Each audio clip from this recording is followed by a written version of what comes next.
تو یہ سمجھ گئے کہ اس کے مطابق جگہ کا تعین، انہوں نے جگہ کا تعین کر دیا کہ جگہ جو ہے سندھ ہے۔ اس کے علاوہ ایک اور بھی چیز سمجھیے کہ ان کے مطابق اردو جو ہے ایک مخلوط زبان ہے۔ اردو کی پیدائش کہاں ہوئی ہے تو بتا دیے، اردو کیسی زبان ہے تو مخلوط زبان ہے، کس طرح پیدا ہوئی ہے نا، کیسے پیدا ہوئی تو اردو مخلوط زبان ہے۔ تو یہ ایک جگہ فرماتے ہیں کہ ایک ایسا ملک جو مختلف نسلوں، مختلف قوموں، مختلف زبانوں کا مجموعہ تھا، ناگزیر ہے کہ وہاں باہمی میل جول کے بعد ایک زبان پیدا ہو، وہ پیدا ہوئی اور اسی کا نام اردو ہے۔ یعنی کہ ان کے مطابق اردو جو ہے میل جول سے پیدا ہوئی، کیونکہ جب ہاں یہ ہے کہ انہوں نے جو پیدا ہونے کا جو ذکر کیا ہے وہ 12ویں صدی میں کیا ہے۔ تو یعنی کہ جب عرب کے جو مسلمان فاتحین تھے اور دیگر علاقوں کے جو فاتحین تھے، مسلمان فاتحین جو کہ ہندوستان پر آئے اور یہاں پر حکمرانی بھی کی، تو ان لوگوں کی زبان تو عربی تھی، بعض کی فارسی، تو عربی، فارسی اور ہندوستان کی مختلف زبانوں کے میل جول کے نتیجے میں ایک مخلوط زبان پیدا ہوئی، اسے اردو کا نام دیا گیا۔ اور یہ نظریہ جو ہے کہ اردو ایک مخلوط زبان ہے، یہ بہت مشہور ہے اور بہت زیادہ غلط بھی ہے۔ اس بات کو آپ اپنے ذہن میں رکھ لیں۔ میں یہاں پہ وضاحت کر دوں کہ اردو ایک مخلوط زبان نہیں ہے۔ اردو عربی اور فارسی اور مختلف زبانوں کے ملنے سے پیدا نہیں ہوئی ہے۔ اردو کی ایک اپنی تاریخ ہے، لسانی تاریخ ہے اسے اردو کے پیچھے۔ تو اس بات کو آپ اپنے ذہن میں رکھیں۔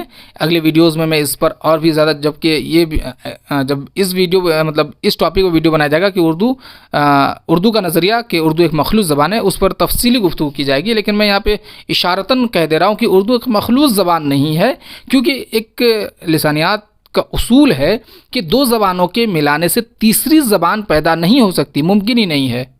تو اس بات کو اپنے ذہن میں رکھیں۔ تو ان کے مطابق اردو ایک مخلوط زبان ہے، جو کہ غلط ہے، اس کو رد کر دیا گیا ہے۔ اور اردو سندھ میں پیدا ہوئی ہے، اسے بھی رد کر دیا گیا ہے۔ جدید نظریے کے مطابق اس نظریے کو بھی رد کر دیا گیا ہے کہ اردو جو ہے سندھ میں پیدا ہوئی ہے۔ مسعود حسین خان کہتے ہیں، مسعود حسین خان ماہر لسانیات ہیں، وہ سید سلیمان ندوی کے نظریے کے مطابق کہتے ہیں، اس کے نظریے پہ کہتے ہیں کہ سید سلیمان ندوی نے اردو کے پہلے ہیولے کے سندھ میں بننے کا ذکر کیا ہے، وہ کسی طرح صحیح نہیں ہے۔ اس لیے عربی فارسی الفاظ کا ہندوستان کی کسی زبان میں داخلہ اردو زبان کی تشکیل کی ضمانت نہیں کرتا۔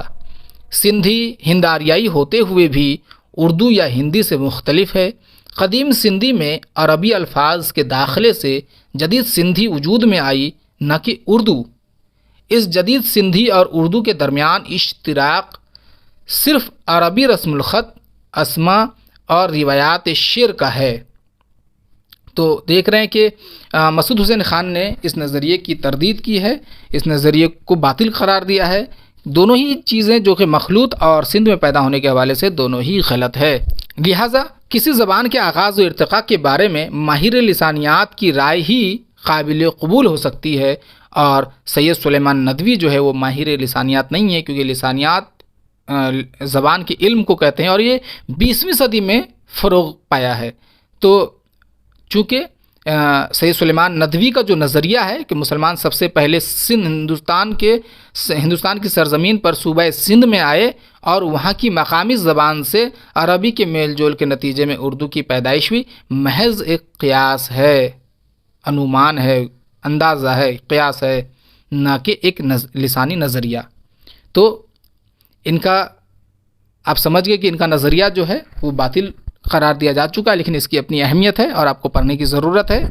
تو دو چیزیں ان کے حوالے سے یاد رکھیں کہ نقوش سلیمانی ان کی لکھی ہوئی کتاب ہے، اور ان کے مطابق جو ہے اردو ایک مخلوط زبان ہے، اور اردو کی پیدائش جو ہے وادی سندھ میں ہوئی ہے، اور ان کا نظریہ باطل ہے، یعنی کہ ترک کر دیا گیا ہے۔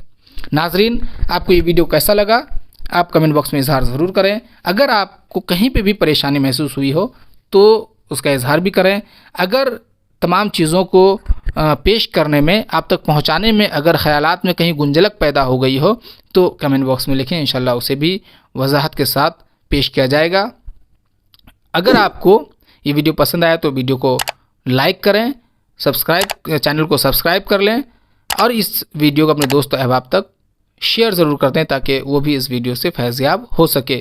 انشاءاللہ بہت جلد جو ہے دوسرے نظریے پر بھی ویڈیو بنایا جائے گا تاکہ آپ جو ہے اپنے نصاب کو کمپلیٹ کر سکیں۔